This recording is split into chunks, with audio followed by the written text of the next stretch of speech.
Welcome back to the channel. This is Gillis TV here right on Clemhawks.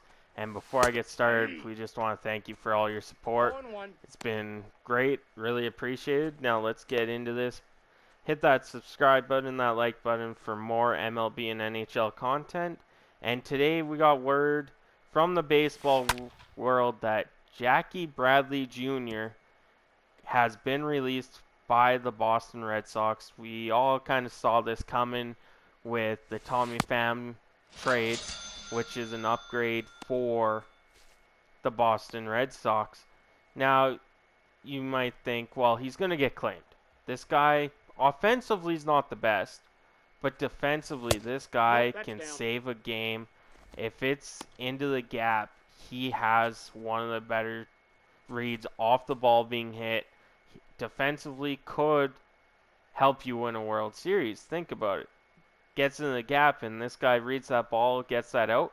Instead of giving out a 2-out double, all of a sudden you're out of the inning, right? No strike. Like I said, offensively, Jackie's not the greatest. He hasn't been over the course of his career. As he's only hit 228 over the course of his career.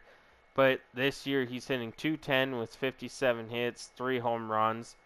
Been caught stealing 3 out of 5 times. He's walked 17 times, struck out 58, and he's been in a total of 91 games. Got him. So, like I said, offensively, the guy's not the greatest player.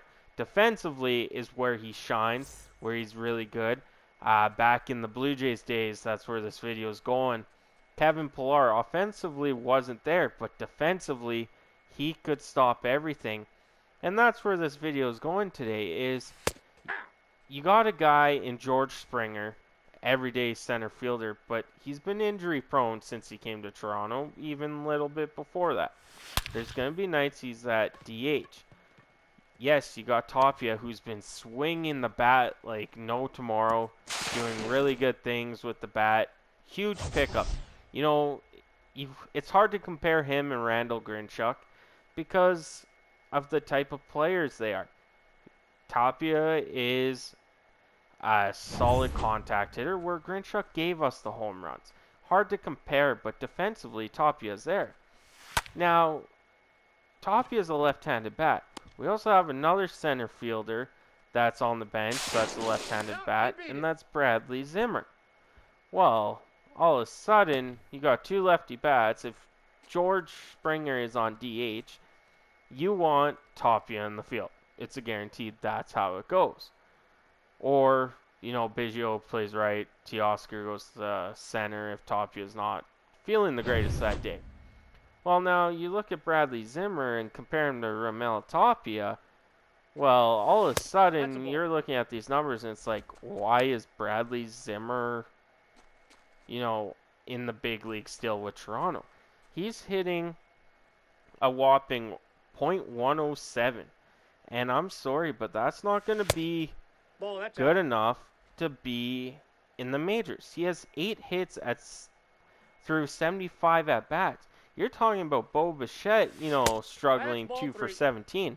Well, I'm sorry, this guy is 8 for 75 for a 107 batting average.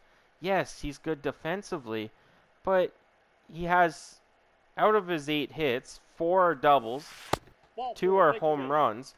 So, yeah, okay, if he hits the ball, he's, you know, it's extra bases, you know, 3 out of 4 times here. But he only has 3 RBIs. He's been caught stealing twice, or has 2 stolen bases, caught once. He struck out 33 times, and he's only had 86 plate appearances. I'm sorry, if you're striking out 33 times on 86, that's like 1 every 2.5. Liability, you look, yeah, defensively he has speed, he knows what to do. But if you want, you got the lefty bat in Tapia, have that righty bat in Jackie Bradley Jr., replace Bradley Zimmer with him, and all of a sudden, you got the same, sorry, you got the same thing you have now, but with a guy that can actually get on base a bit more, barring it's not the greatest, but it's still better than 107 this year. And Jackie Bradley Jr. going to any team would really help defensively, especially with the Toronto Blue Jays. With you don't know what the health is like of George Springer going into the playoffs. You want to rest him a lot, and him and Hernandez a lot in the final stretch once you get a couple games more ahead of Baltimore, Tampa Bay, and Boston. You can put Bradley Jr. in there. You can put Tapia in there. They will be great additions for the Toronto Blue Jays outfield when those guys are getting rested. Now, I'm not saying that Jackie Bradley Jr. is coming to Toronto, but it makes a lot of sense for any contending team to pick this guy up to help defensively. And why not just go north of Boston, north of the border, and go play with the Toronto Blue Jays, where ultimately, yeah, okay, you might get a better chance of winning the World Series if you go with the Padres or the Dodgers or the Yankees, but you'll get more playing time, more reps with the Toronto Blue Jays, knowing that Hernandez isn't 100% right now. George Springer's not 100% right now. We all know that. They've been bumped and bruised a bit lately. This gives the Blue Jays a lefty-righty combo for those two in Springer and Hernandez that Bradley Zimmer and Tapia don't.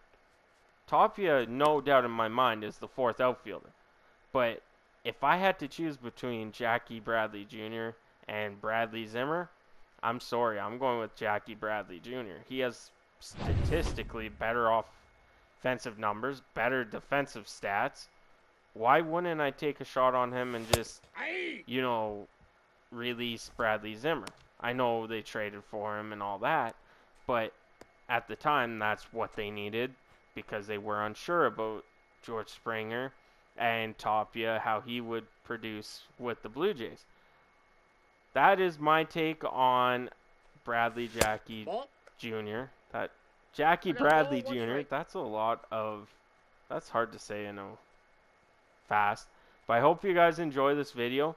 And let me know in the comments, would you prefer Jackie Bradley Jr. over Bradley Zimmer, or do you keep Bradley Zimmer over Jackie Bradley Jr.? I hope you guys enjoy the video. Stay safe out there. Have a good one. I'll catch you on the next one.